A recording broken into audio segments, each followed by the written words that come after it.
পিচের রাস্তা ছেড়ে আমরা কিন্তু একদম গ্রামের ভিতরের একটা ইটের রাস্তা ধরে নিয়েছি। আমার বাড়ির কথা মনে পড়ছে, অনেক দিন বাদে এইরকম রাস্তায় ঢুকলাম। আগে আমাদের গ্রামের বাড়ির মেন রোড ছিল এইরকম ইটের। আমাদের ওখানে তো আর ইটের রাস্তা নেই, সব ঢালাই করে দিয়েছে। গ্রামের মধ্যে ঘুরতে চাইলে, গ্রামীণ পরিবেশ পেতে চাইলে এইসব জায়গায় এসো। নড়ছে কিন্তু ইটগুলো, এই যাচ্ছি চাকাও স্কিড করছে, কারণ ইটগুলো লুজ আছে। দাঁড়াতে হবে, ভ্যান আসছে, ওদের আগে সাইড দিতে হবে।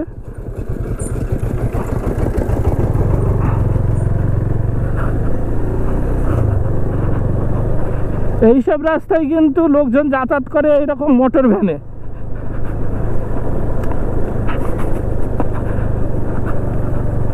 একেবারেই গ্রামের ভিতরে চলে এসেছি। দেখো বাগানের উচ্ছে সব ব্যাগে ভরছে, টাটকা সবজি, সবে বাগান থেকে তুলেছে। বেশ মজা আসছে এই রাস্তায় বাইক চালিয়ে। পিছনের চাকা একদিকে যাচ্ছে, সামনের চাকা একদিকে যাচ্ছে, কারণ ইট তো লুজ। বর্ষার সময় একটু অসুবিধা হয় এইসব রাস্তায় চালাতে। আর আমার ডান পাশে দেখো ধান চাষ হয়েছে, ডান পাশে ধান, বাম পাশে পানের ব্রোচ। আমাদের বাড়িটাও তো সুন্দরবনে এইরকম নোনা এরিয়ায়, তো সেই কথা মনে পড়ে যাচ্ছে এখানকার পরিবেশ দেখে। একই রকম। এখান থেকে ডান দিকে যেতে বললো, ম্যাপও তো তাই শো করছে।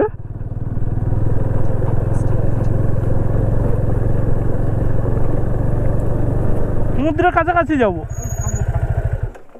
এই যে রাস্তা বেরোচ্ছে, অনেক দিন আমার গ্রামের বাড়ি যাওয়া হয় না, বহুদিন হয়ে গেল। বাড়ির কথা মনে উঠছে এই জায়গায় এসে। যত সমুদ্রের কাছাকাছি এগোচ্ছি একটা কিন্তু নোনা গন্ধ, মাছের গন্ধ পাওয়া যাচ্ছে, সেটা বেশ বুঝতে পারছি। এই একটা হোম স্টে, বিচ স্টে। তো সমুদ্রে তো তোমরা অনেকেই ঘুরতে যাও, সমুদ্রের সাথে গ্রাম পেতে গেলে এই রকম জায়গায় আসতে হবে। আর সমুদ্রের সাথে শহর পেতে গেলে তোমার দীঘা, পুরী, ভাইজাগ এইগুলোতে যেতে হবে।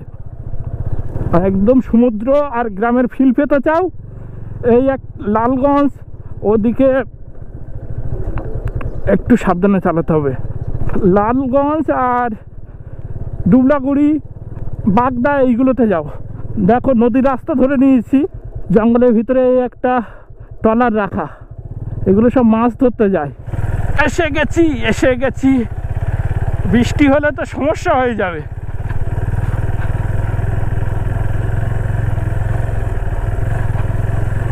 এই জায়গাগুলো একটু দেখে চালাবে, কারণ চাকা স্কিড করছে, ভালোই স্কিড করছে। ও সমুদ্র দেখা গেছে, দেখা গেছে, দেখা গেছে। বাহ, জলটাও তো কাছে আছে। এর মনে হয় অনেকগুলোই নামার পথ আছে। ও বিশাল বিস্ত। চলো সামনের দিকে যাই।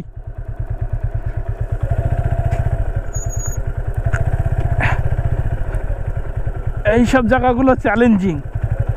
দেখো, দেখা পেয়ে গেছি সমুদ্রের ফার্স্ট ভিউ। কোনো জনপ্রাণী নেই।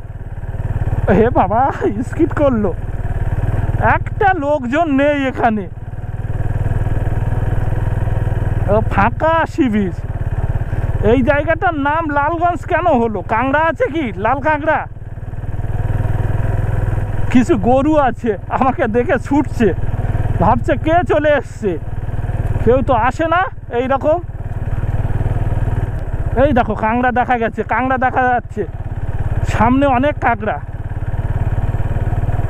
এই জন্যই বোধহয় লালগঞ্জ সি বিচ। ও সামনে পুরোটাই কাঁকড়া, লাল কাঁকড়া সব। কিন্তু আমি যত কাছে যাব সব গর্তে ঢুকে যাবে। এই লাল কাঁকড়ার একটা অদ্ভুত বৈশিষ্ট্য আছে, এরা কিন্তু কেউ কারো গর্তে ঢুকবে না, সবার নিজস্ব একটা করে গর্ত আছে। আর তুমি যদি লক্ষ্য করে সেই গর্তটা বন্ধ করে দাও, ওরা বাইরেই থাকবে, অন্য কারো গর্তে ঢুকবে না। এ তো সেই বাগদা সি বিচের কথা মনে পড়ছে। এখানে তো কাউকে পাবো না ছবি তুলে দেওয়ার মতো। এই ডান পাশেই পুরো সমুদ্র, আর এটা কিন্তু বঙ্গোপসাগর। সকাল সকাল চলে এলাম সমুদ্র দেখতে। এখন আছি লালগঞ্জ সি বিচ। বকখালির ঠিক 10-15 কিলোমিটার আগে একটা অখ্যাত জায়গা, লোকচক্ষুর আড়ালে থাকা জায়গা, এখনো ভ্রমণ মানচিত্রে সেইভাবে পরিচিত হয়নি জায়গাটা। শুধু একটু খোঁজ খবর করে এইরকম বেরিয়ে আসতে হবে। বলো লালগঞ্জ সি বিচ তোমাদের কেমন লাগছে? ওই একটা ট্রলার এসছে মাছ ধরার, দেখো না ঝাঁকে ঝাঁকে কাঁকড়া। আমি যাচ্ছি আর সব সরে সরে যাচ্ছে, ভীষণ শুটকি গন্ধ বেরোচ্ছে। এই বাম পাশে এগুলো দেখছো সব শুটকি পড়লি, মাছ শুকোচ্ছে। আর এই দিকে এই দেখো ট্রলার থেকে মাছ নামাচ্ছে। এই তো একটা পাথর পেয়েছি এখানে, দেখি দেখা যায় কিনা। এটা একটা লেখায় পড়ছিলাম যে পশ্চিমবঙ্গে যেসব জায়গায় শুটকি তৈরি হয় তার মধ্যে অন্যতম একটা জায়গা এটা। তো এই দেখো সব শুটকি তৈরি হচ্ছে, মাছ রৌদ্রে দিচ্ছে, দিয়ে শুকাচ্ছে। বিশাল জায়গা, সব শুটকি তৈরি হচ্ছে। প্রথমে এই ঘেরার উপরগুলো দিয়ে শুকাচ্ছে, তারপরে নিচে রেখে শুকাচ্ছে। দেখো শুটকি মাছ তো অনেকেরই প্রিয়।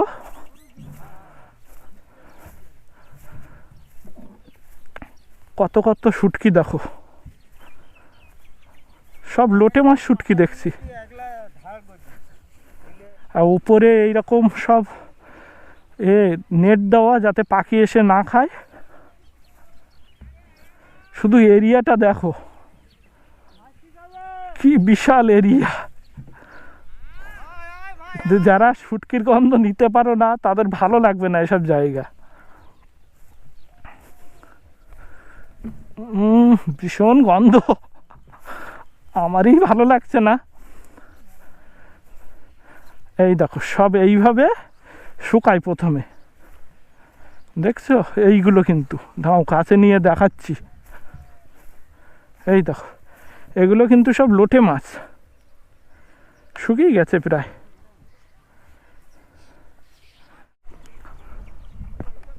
মাছ বেছে বেছে সব রৌদ্রে টানিয়ে দিচ্ছে। দেখো শুটকি হবে, লোটে মাছ না এগুলো।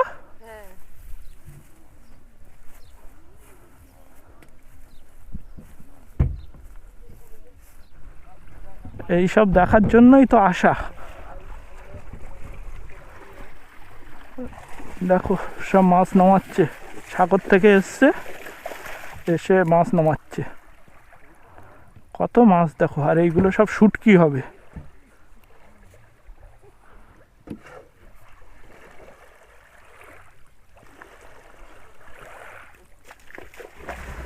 যতদূর চাকাবে এরকম ফাঁকা সি বিচ, ওনাদের একটু রিকোয়েস্ট করে দেখি একটা ছবি তুলে দেয় কিনা।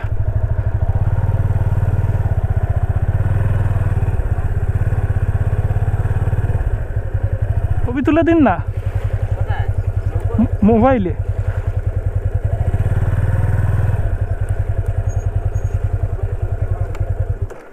কলকাতা সোনারপুর, এই যে হ্যাঁ ওই দিক থেকে তুললাম।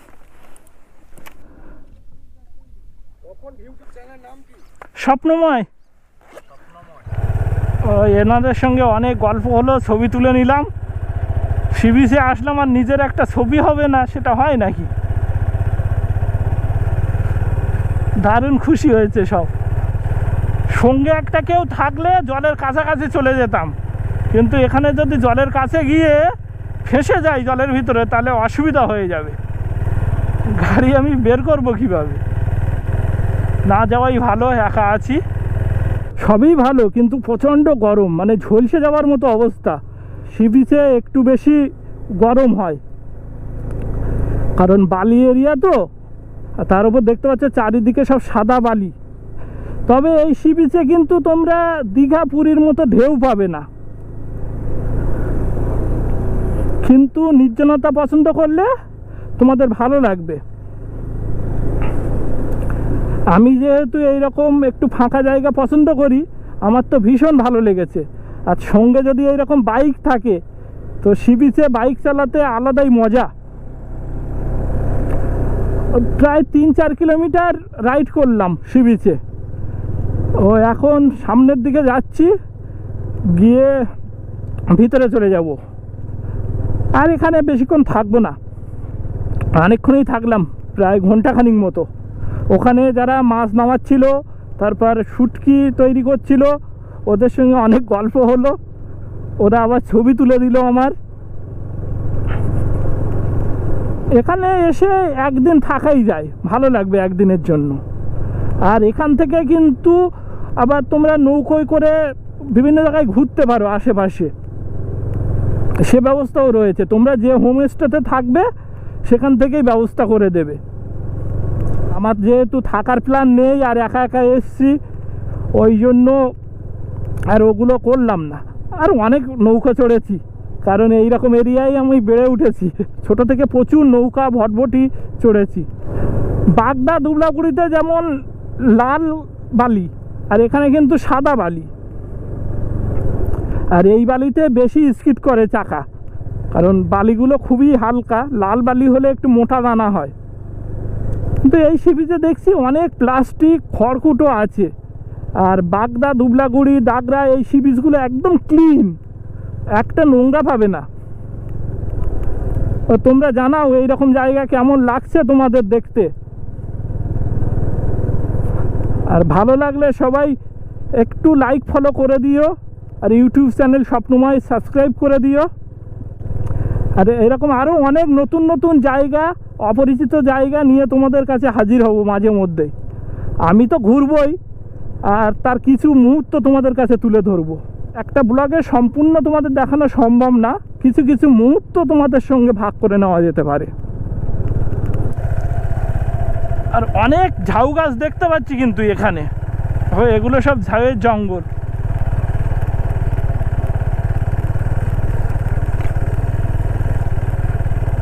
বাগদা সি বিচের থেকে এরকম ওপরে উঠতে গিয়ে বালিতে পুরো ফেঁসে গিয়েছিলাম, চাকা বালির ভিতরে ঢুকে গিয়েছিলাম। এখানে দেখছি বালিটা শক্ত রয়েছে, ওঠা নামার পথ ভালোই, কিন্তু বর্ষাকালে তোমরা বাইক নিয়ে নামতে পারবে না, রিস্ক হয়ে যাবে, কারণ এটা পুরোটাই মাটির। বাইক রাখতে হবে, রেখে তারপরে আসতে হবে। আর এইগুলো দেখতে পাচ্ছ সব গরান গেওয়া গাছ। এর ভিতরে কি সুন্দরী গাছ আছে চোখে পড়ছে না তো।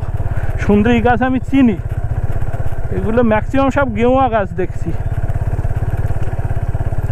আর এখানে দেখো এটা ট্রলারটা দাঁড়িয়ে রয়েছে, এটা সরু একটা খাল মতো চলে গেছে জঙ্গলের ভিতর দিয়ে, এগুলোকে খাঁড়ি বলে। তো ভাটার সময় একদম জল থাকে না, কিন্তু জোয়ারের সময় এগুলো ভর্তি হয়ে যায়, তখন এগুলো বের করে নোংর করে রাখার জন্য এরকম খাঁড়ির ভিতরে ঢুকিয়ে রাখে, ঝড় বর্ষার থেকে রক্ষা পায়। কারণ ওপেন প্লেসে রাখলে ঝড় বর্ষা হলে তখন ডুবে যাওয়ার ভয় থাকে। চলো দেখি যাওয়ার পথে নতুন কোনো জায়গায় যাওয়া যায় কি না। 2-1টা স্পট দেখা আছে, হাতে টাইম থাকলে সেগুলোতে যাওয়ার চেষ্টা করব। যেতে পারবো কি না জানি না। এখন আবার আমাদের গ্রামের ভিতর দিয়ে যেতে হবে। তোমরা দেখে নাও, একদম সি বিচের কাছে। তো এই হলো ঘরে বাইরে হোমস্টে। তো লালগঞ্জের ফেমাস হোমস্টে, তোমরা এসে থাকতে পারো। আর দেখো সামনেই একটা পুকুর আছে, ফিশিং করতে পারো। আর এখানে কয়েকটা টেন্টের ব্যবস্থা রয়েছে। এটাতে অনেক বন্ধুরা এসে থেকেছে। তো আমার যেহেতু বাড়ির কাছাকাছি আর থাকবো না, বেরিয়ে যাব। কমন টয়লেট,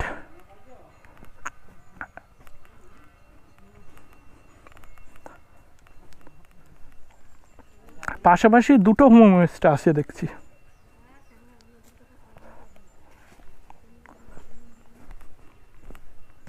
এর কন্ট্যাক্ট নাম্বার তোমরা সবাই পেয়ে যাবে গুগলে, বা অনেক পোস্ট আছে এই ঘরে বাইরে হোমস্টে নিয়ে। তোমরা যারা এসে থাকবে দেখে নিলে। আর এই সামনেই একটা ঘের আছে, এখান থেকে টাটকা মাছ সব তুলে দেবে।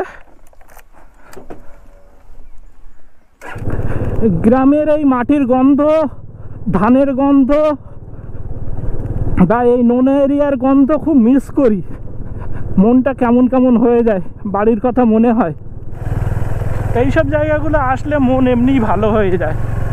দেখো মানুষের ভিতরে কোনো তাড়া নেই, কোনো ব্যস্ততা নেই। আমাদের শহরে তো সবাই ছুটে বেড়াচ্ছে যেন। আর একটা জিনিস মিস করি এইসব জায়গায়, আন্তরিকতা। গ্রামের আন্তরিকতা অন্যরকম। সেটা তোমরা যারা ঘুরতে যাও বা গ্রামে বেড়ে উঠেছো বুঝতে পারবে। এইখানে এসে মন কেমন কেমন করছে বাড়ি যাওয়ার জন্য। খুব তাড়াতাড়ি বাড়ি যেতে হবে। মন কেমন করছে মানে বাড়ি যেতেই হবে আমাকে। এখন বাজে 10:30। এবার দেখা যাক বাড়ি কটায় ঢুকি, কারণ আরও একটা জায়গায় যাব। এখানে প্রত্যেক বাড়ির সঙ্গে একটা করে পুকুর পাবে। পুকুর থেকে টাটকা টাটকা মাছ তুলে খাওয়ার মজা আলাদাই মজা। তবে এইসব জায়গায় এলে একটু দেখে বাইক চালিও, কারণ রাস্তার উপরে খড় রোদ্দুর দেওয়া, তারপরে হাঁস মুরগি সব রাস্তার উপর দিয়ে চলাফেরা করে, তো কখন গাড়ির নিচে চলে আসবে। 10 মাইল বাজার চলে এসেছি। এখান থেকে আমাদের নিতে হবে ডান দিকে, আর বাম দিকে গেলে বকখালি। চলো আমরা ডান দিকের রাস্তাটা নিয়ে নিই, সোজা বেরিয়ে যেতে হবে এবার আমাদের। লালগঞ্জ সি বিচ ঘোরা হয়ে গেল, এবার বাড়ির পথ ধরে নিলাম। তো যাওয়ার পথে 2-1টা স্পট দেখার ইচ্ছা আছে, এখন দেখা যাক সেগুলোতে যেতে পারি কি না। এই রাস্তায় স্পিড লিমিট কত? 60। তোমরা শুনলে এই রাস্তায় 60 বলছে স্পিড লিমিট, তবুও আমি সাজেস্ট করব 50-এর ভিতরে চালানোর জন্য। কারণ এই রাস্তাতে আমি বহু মানুষকে কেস খেতে দেখেছি। বেলা বাড়ার সাথে সাথে দেখতে পাচ্ছ রাস্তায় কেমন ট্রাফিক বেড়েছে। তো এখন যাওয়ার সময় রাস্তায় এইরকম ট্রাফিক পাবো, আর বাজারগুলোতে প্রচুর ভিড় পাবো। ডায়মন্ডের উপর দিয়ে যেহেতু যাব, আর হাতে যদি টাইম থাকে, তাহলে তোমাদেরকে অদেখা অচেনা একটু অন্যভাবে ডায়মন্ড হারবারকে ঘুরিয়ে দেখাবো। ডায়মন্ড হারবার এখান থেকে 50 কিলোমিটার। গিয়ে দেখি কটা বাজছে, তার উপর নির্ভর করবে। ডায়মন্ডে তো তোমরা অনেকেই আসো, একটু অন্যভাবে দেখাবো ডায়মন্ডকে। তোমরা এই লালগঞ্জ সি বিচে কীভাবে আসবে একটু বলে দিই। যারা ট্রেনে আসবে তারা নামখানা স্টেশনে এসে নামবে। শিয়ালদা থেকে ট্রেন পেয়ে যাবে। নামখানা স্টেশন থেকে নেমে বাস পেয়ে যাবে, বা অটো টোটো রিজার্ভ করে নিতে পারো। করে 10 মাইল বাজার যাবে।